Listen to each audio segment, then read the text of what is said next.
폐경 전에 발생하는 난소암 같은 경우는 보통 상대적으로 젊으신 분들한테 발생하는 암인데요.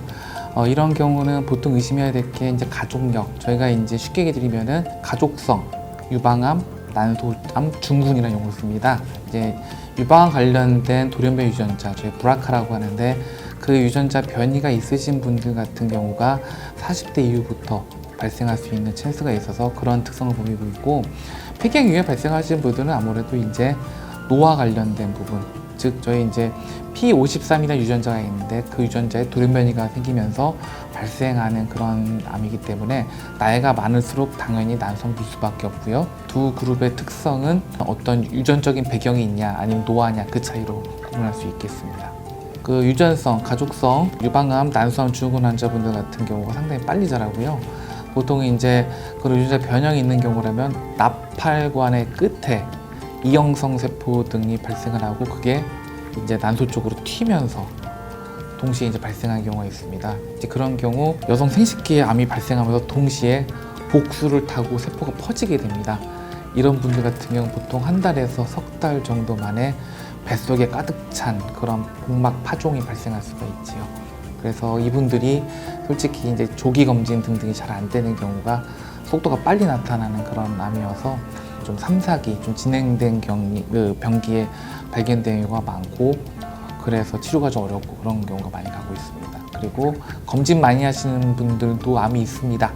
그분들은 보통 난소에 혹이 커지는 경계성 암이나 아니면 그런 유전성 암이 아닌 다른 조직 좀 드물지만 점액성 난소암 이런 것 등은 자체 부피가 커지기 때문에 그런 암 등은 충분히 검진을 통해서 발견될 수 있고요. 치료가 쉬운 것보다는 일단 예방이 가능하니까요. 아무래도 굉장히 메리트죠. 우리 엄마 아니면 우리 할머니가 만약 그런 유전자가 있었다 그러면 나도 검사를 했을 때 나도 있냐 그렇게 되면은 나의 가족 계획에 따라서 가족 계획이 완료됐으면은 빨리 제거를 해버리면 됩니다. 그럼 99% 이상 예방이 되니까요. 그리고 최근에 저희가 사용하고 있는 표적 치료 관련된 반응도 굉장히 좋게 나오고 있어서 지금 전 세계적으로 시행되고 있는 임상시험 경과관찰 연구가 있는데 7년째 지금 재발률 50%가 안 넘고 있어요. 이분들은요. 그래서 그런 분들이 상대적으로 좋기 때문에 그렇게 좀 생각할 수가 있겠죠. 아무래도 암이 여성 생식기에서 발생해서 혹이 생기면서 동시에 복수라는 그런 뱃속에 있는 물을 타고 몸에 있는 가장 낮은 부위, 횡격막이나 직장 주변 이런 쪽으로 물들이 고이고 이동하게 되면 세포가 같이 퍼지게 됩니다. 다른 암 등이 예를 들면 대장암이나 위암이 1기, 3기, 4기가 있는 단계로 퍼진다고 한다면은 난소암 같은 경우는 동시에 같이 퍼지기 때문에 조기 진단이 잘 어려운 경우가 많고, 그래서 이제 외래 오시는 분들이 한 달 전, 석 달 전에 검사했을 때 깨끗한데 왜 이 모양이냐? 그러면 검사가 잘못된 게 아니고 이 암 특성이 그렇다라는 거죠.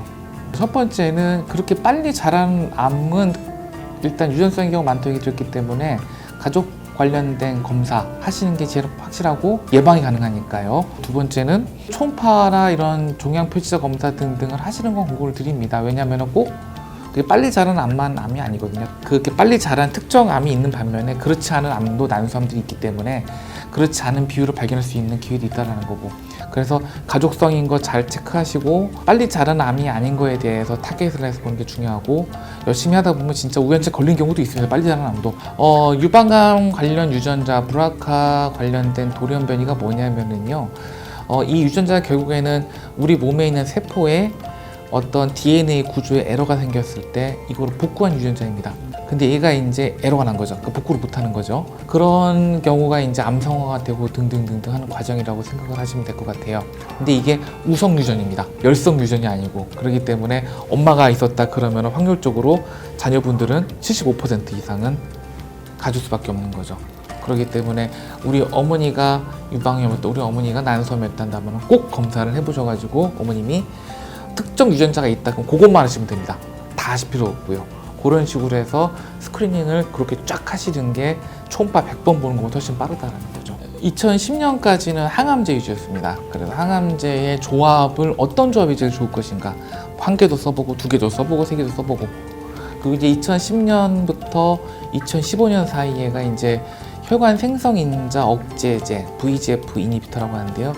이제 그런 표적 치료가 나오게 됐고, 2015년 이후부터 이제 파프 억제제라고 해서 그 브라카 유전자 관련된 억제제 등이 나오게 됐고, 이후에 이제 여러분 잘 아시는 이제 면역항암제 키트루다 이런 것도 나오게 됐고, 최근에 이제 약물 항체 접합제라고 하는 4세대 이제 신약이 나오고 있습니다. 근데 예전에 그 파프 억제제까지는 대부분 결과가 좋게 나왔기 때문에 저희가 기대 컸는데요.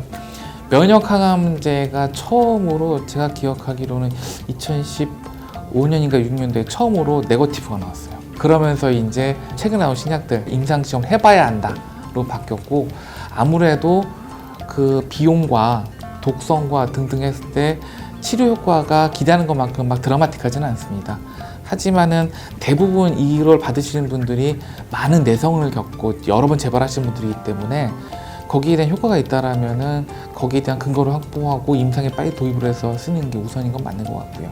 예, 첫 번째는 일찍 발견해야 됩니다. 어떤 암이라도. 정기검진 이런 검진을 잘 받으세요를 무시할 수 없다는 얘기입니다. 가능하면 초기 발견되는 게 좋고, 두 번째, 아직까지 변하지 않은 거는 수술을 잘 받으셔야 됩니다. 약이 발달하는 것도 좋고 다 좋지만은 사람으로서 할 수 있는 걸 잘해야 되는데, 그게 결국에는 명의를 만나는 것도 중요하고요. 내가 그런 수술을 받을 수 있는 체력 조건도 만들어 주셔야 됩니다. 그 환자와 의사의 궁합이라는 용어를 쓰는데, 그렇게 해서 수술적인 절제를 최대한 잘 받으신 분들이 어떤 약을 쓰든 뭐를 하든지 간에 대부분 이유가 좋습니다. 치료에 최상의 몸 만들 수 있게 잘 먹고 잘 싸시고 잘 운동하시면 됩니다. 딴 거 필요 없습니다. 그것만 하시고 선생님 잘 찾아가셔가지고 신뢰를 쌓고 잘 치료 받으시면은 예후가 많이 좋으실 것 같아요.